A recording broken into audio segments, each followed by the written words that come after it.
Welcome to the Super Gamer Podcast. Welcome to the new Super Gamer Podcast, episode 138. Our guest this week is a return guest. We have Bryter's head of gaming research director, Jenny McBean, is here. Thank you for being here.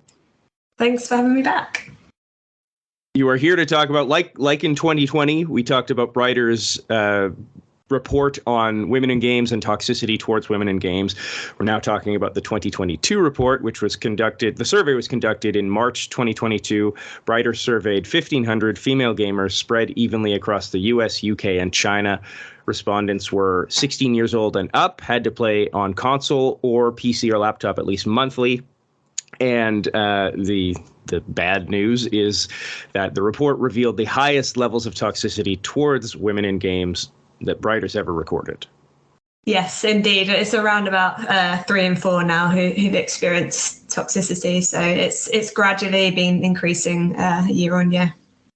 And as I said before we had to redo this part, I guess I'm naive in thinking that I was hoping that things would be trending the other way, that we'd be getting better as far as the toxicity.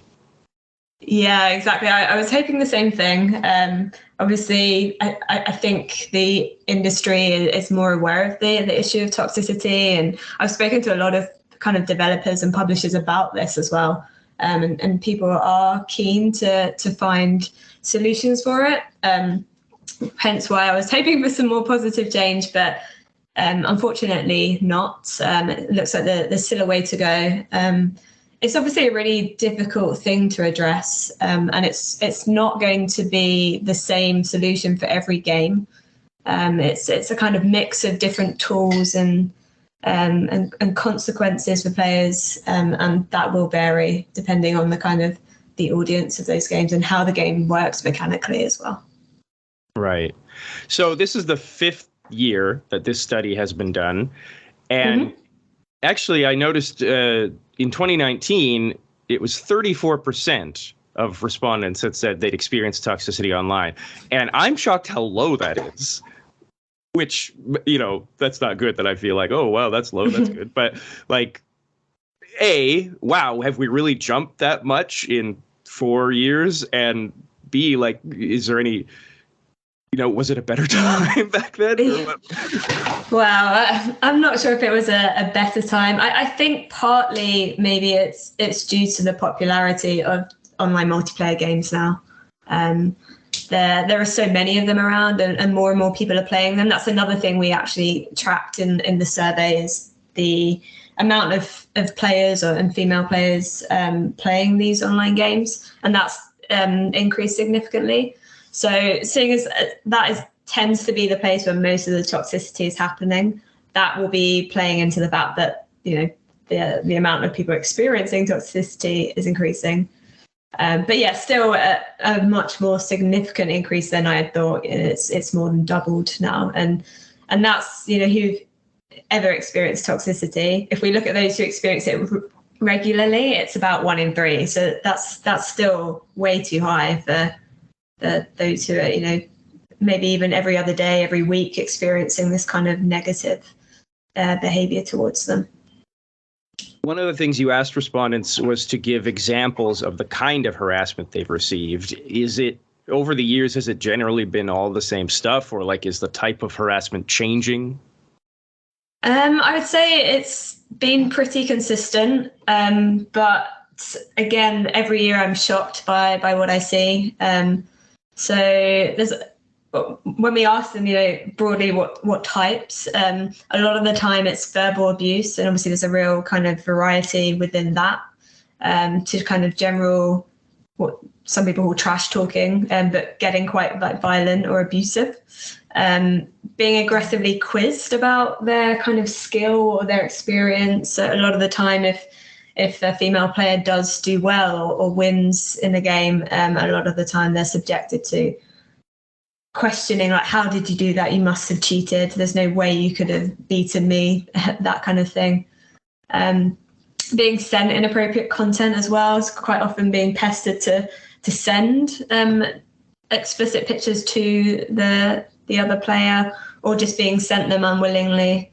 And and often a lot of kind of threats around rape or stalking. And those are the really worrying ones where we've been given examples by players of instances where they've been subjected to that kind of those threats, and quite often mentioning finding out where they live, breaking into their home, attacking or abusing them or even family members as well, and then sometimes threats of killing them as well. So it gets very dark and graphic. It's not just a one-off comment in a game.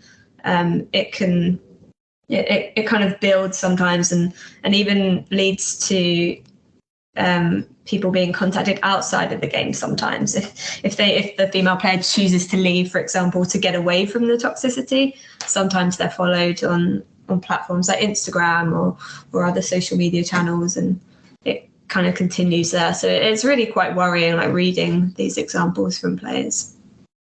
How much of this is, do you think that the anonymity of the internet kind of makes people who do this, feel empowered or that they can get away with it? Or even, I certainly don't want to let them off the hook by any means, but like, do you think people doing this realize how personal it really is? Like how terrifying it is for someone to experience this online?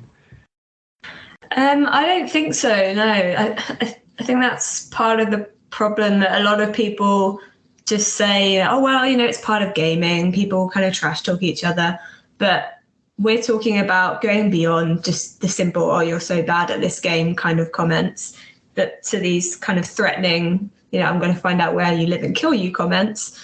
I think partly maybe they don't realize. But then there's also quite a significant proportion who do know what they're doing, I think. And as you said at the beginning, that the aspect of anonymity online is kind of helping them get away with that. And it's something that we see not just in gaming, but in all aspects of kind of online community or communications. It's easy to kind of hide behind a keyboard and do these things or act that way when there aren't really enough consequences for it. And that's another thing that came out in our study is the players who are experiencing toxicity, the majority don't really feel that there are adequate processes in place to deal with these kinds of behaviours. And even reporting tools as well. Quite often they say, oh, it's too complicated to report it, or I don't even know how to. I don't know where, I couldn't find the report button. Or even if I have reported it in the past, like there haven't been any consequences. So, what's the point? Right. I mean, even I, if I want to report someone and I'm just, I don't get that kind of harassment generally. But yeah, if I ever do or did want to report anyone, I'm certainly, well, what's the point? Like, there's nothing's going to come of this. Yeah, and that's definitely what a lot of what players were saying in our study, especially if it's been quite a traumatic experience for them. When it has led into very serious like threats of finding out where they live or threats of rape. They say we have some people saying that they don't really want to go through all of that kind of trauma again, reliving it, trying to explain it, or just trying to report it in the first place and following up on it. Has anything been done about it? And then at the end, nothing happens, and they go through all of that kind of emotional stress for nothing, really. Yeah, and there's quotes in the report, and one that stood out to me, not once has me reporting someone actually worked. I still had to stay in the match with them or sacrifice my points to leave the lobby and find another match. But yeah, and I kind of realized like, well, yeah, I guess in the moment, like when you're actually being harassed, like reporting doesn't help you. You either have to choose between like you get punished for leaving the match or just continue getting harassed until you can report them later. Like, yeah, and that's the sad thing, right? That they end up getting punished for being the victim. But yeah, I can see sometimes that it might not be easy to report someone during a match. I mean, I don't see why we can't change that. I guess you should be able to have one easy report button at any time in the game. But there are other tools as well, I guess we can look at in terms of muting. Some players feel that is a good tool and it works, although others feel that it sometimes just kind of aggravates the situation more if the player being muted is aware of that and reacts badly towards it. One of the metrics in the study that I like as far as how to know who you should and shouldn't play with is if players were to have like a how long they've been muted, if that like showed up on their profile, how many players have muted them, how long they've been muted. I think that'd be a good sort of, okay, well, I don't want to talk to this person. Yeah, exactly. I think that's a great start, just so they can kind of be aware, like, oh, okay, this person could perhaps be a negative towards me, and just try and avoid them, or at least be prepared for that. And it seems kind of like maybe not a simple thing to implement, but a simple option to have for players, that they don't necessarily have to mute someone or kick someone out, ban someone. It's just giving a bit of a heads up at least, so that players are a little bit prepared. Do you think, as we've covered, understandably, so many people not reporting, but does that leave game companies with the impression, are they like, hey, look, we're getting less reports, we must be doing well? Yeah, quite possibly.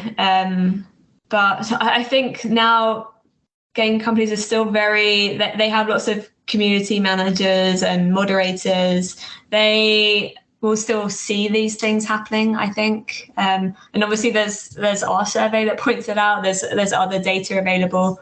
I still think in general the industry is aware that it's still happening on quite a large scale. But yes, in terms of their exact numbers, I guess that could be an issue as well, that if it's not being reported, it looks like it's not happening. So kind of a two-part question here. How does Bryter talk to gaming companies about how they're addressing this stuff? And also, so we know this behavior is going on. How does it benefit us to have the numbers behind it? So yeah, I guess the first part is that, yes, we at Bryter, we do talk to a lot of kind of developers and publishers in the industry. We work with a lot of them outside of this study anyway, and helping them understand their players. So it's really useful, I think, for both sides to have that conversation and highlight some of these figures to them. A lot of the time people are kind of aware that toxicity is happening, but they don't know to what extent. And when we highlight some of these examples, it really is an eye-opener. And there are a lot of people who really want to work hard to combat this issue, which is really positive. So it's great to have that conversation and talk about possible ways that it could be tackled. Obviously, we've spoken to so many different types of people over the years in the industry, and it's almost like a kind of long-term brainstorming session about how we can tackle it. So that's definitely a positive thing. And I've actually forgotten the second part of your question. Sorry, they weren't as connected as I thought they were. But how does it benefit us to have these? We have 5 years of numbers behind this. Like, what can we do with that? I think it's good to kind of hold ourselves to these numbers, so that we don't just think, well, we've implemented these things, we've done something positive towards it, so our job is done, that's good. By having these numbers, we can still see that it's not enough, or this is the particular area that we need to focus on. And I think that's the kind of difference in this year's study. We added in some extra questions around how players feel about reporting and what they think would work better. So again, just trying to find out more detail and finding out that most of them don't report it because they feel there's a lack of consequence or it's too complicated. Again, that's been a really useful finding. So I think these figures, they kind of hold us accountable still. They help us measure the progress, but also still point out other areas that we can look into in a bit more detail. Are there any companies that you think are doing really well or like leading the charge in finding better ways of dealing with harassment? We did actually ask the players in the survey this question, and the majority actually struggled to come up with specific examples. We said, is there any game or or certain company, and most of them are like, well, I can't really think of any, which is, you know, insightful in itself. I don't think there is any kind of one company that's really leading the way. That's not to say that they're not working on it. I've read a lot of kind of articles and things around. I think Riot for years have kind of been researching into this and looking at testing different tools and things. But yeah, at the moment, I can't. Obviously, I'm not aware of every tool used or every kind of future development. But at the moment, I couldn't give you, you know, a real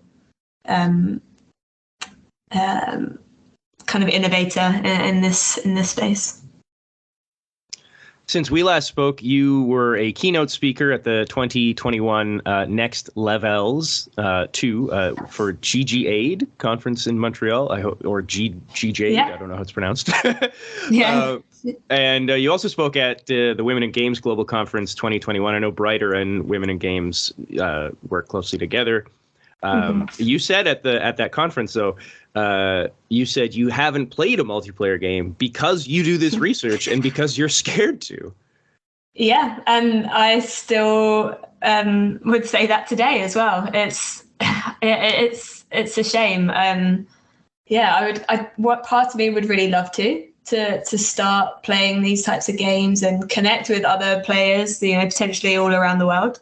But yeah, the very first year we did this study, I was thinking, I think that was way back when I was thinking about starting to play Fortnite even. And I just thought, oh, no way, I'm not even going to try. And yeah, every year, as the figures get worse, I'm put off even more. Wow, that's awful. I mean, that's a real life example for right there. Like, yeah, exactly. People are kept out of what they want to do because of assholes.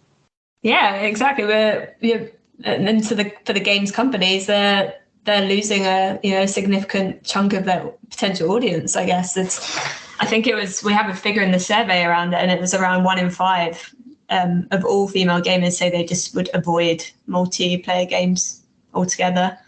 And then even those who do play multiplayers, quite often they avoid revealing their gender, or they turn off their voice chat just to minimize that risk of experiencing toxicity. So they're kind of restricting the gameplay experience, which is, again, like a real shame. That's the joy of these multiplayers, right? That you get to chat to your teammates or maybe your enemies. And a lot of players feel that they can't really do this in case they're subjected to toxicity. Not that you should have to, but do you have any interest in, get like a group of friends, like a more insular, like, here, let's us play multiplayer together and not deal with anyone else? Yeah, that's definitely something that I know other players do as well. Me, it's quite a difficult one, especially when you're not at school anymore. You don't have the luxury of time trying to kind of arrange schedules to get your friends together to actually play. That's one barrier. But also at the same time, it's still a shame that you don't get to meet other people online if you feel that you can only play with your friends. It's a solution. I think there are kind of platforms or companies that kind of enable that kind of thing where you can find groups of similar, like-minded players and have like a positive experience. But I guess you shouldn't have to do that, but it's an option. I should say too, in the survey, despite the bad toxicity numbers, the number of hours respondents said they were playing games per week. In 2019, they said about 7 hours per week. 2022, 11 hours per week. So according to this, women are gaming more? Yeah, absolutely. And it's really increased over the years. And I think that it's reflected in a lot of the data that you've seen in the last few years. I think that this audience that was traditional, like previously such a minority, it's growing stronger and stronger. more women are playing games, spending more time playing games, and also such a variety of games. It's quite often thought, or in the past, people have thought that if women are playing games, it's just going to be like puzzle games or Animal Crossing, the kind of so-called cozy games, and some people call them. But in the research that we do with actual speaking to players, they play such a range of games, and that includes the big kind of like aggressive FPS games like Call of Duty and Modern Warfare and all sorts. So that's why it's been really interesting to kind of study this audience over the years and find out what type of gamer they are. Yeah, definitely. I think it's almost about half and half. If you look at the overall kind of population of gamers across the world, it's almost 50-50 in terms of male versus female. Speaking of that, and this is not a what about men question, but in 2020, in the 2020 study, males were included in it as a sort of, I guess, to sort of compare. But you also, it seems like you change what's been added or the extra, like China was added for 2021 and 22. You know, what makes you decide, okay, this year we're going to do men in the study, this year we're going to involve China in the study? Like, it kind of, I guess we just started off, we didn't really realize how big the study was going to be. So that's why it was kind of the UK first. And then we added in the US because it's such a big market.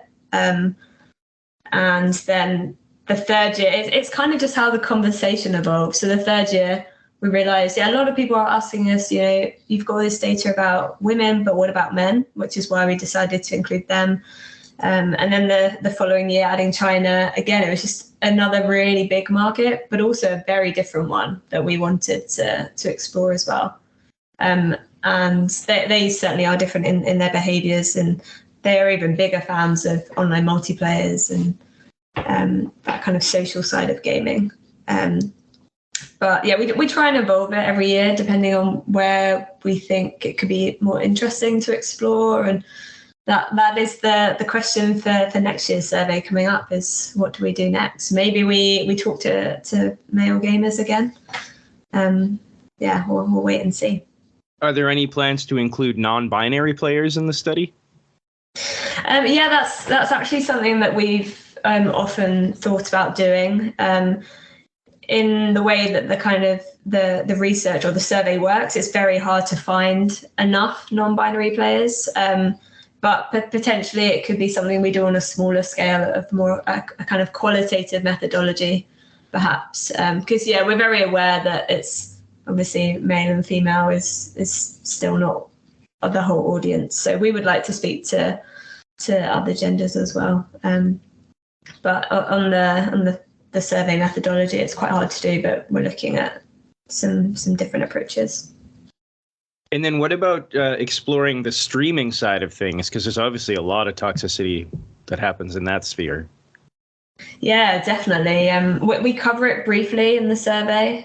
So again, as we've seen, the popularity of online multiplayer is increasing. Popularity of streaming is also increasing. But again, there is toxicity present there. And partly, I think I guess if it's happening, if people are reacting that way in games, it's going to kind of translate into streaming as well. And there's also still a kind of lack of representation in the streaming space as well. As still could, if you go on Twitch, for example, and you go through just looking at the first homepage, you can see that it's kind of dominated by male streamers. I think something that we could look into more in next year's survey, because that's the kind of next thing, I guess. We work hard on tackling toxicity in games, and now we need to also look at other platforms when people are streaming as well.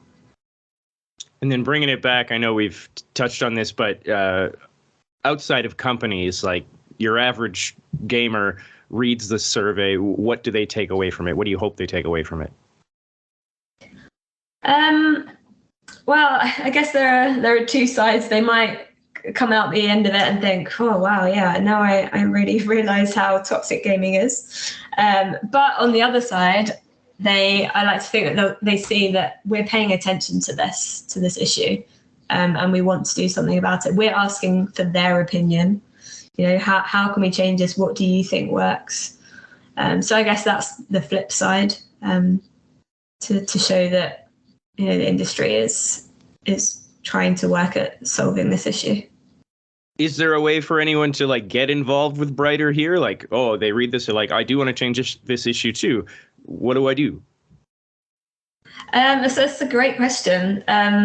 We're always happy to hear from players. Obviously through our website, people can contact us at bryterresearch.co.uk. The more the kind of experiences or feedback we get from players, the more it could help us design our survey for next year, or help us when we're talking to our clients in the industry as well. All right. Well, hopefully next time we do this, we can say that the numbers have gone down again. Yes, fingers crossed. Fingers crossed, yeah. But Jenny McBean, thank you so much for being here. Thank you so much for having me.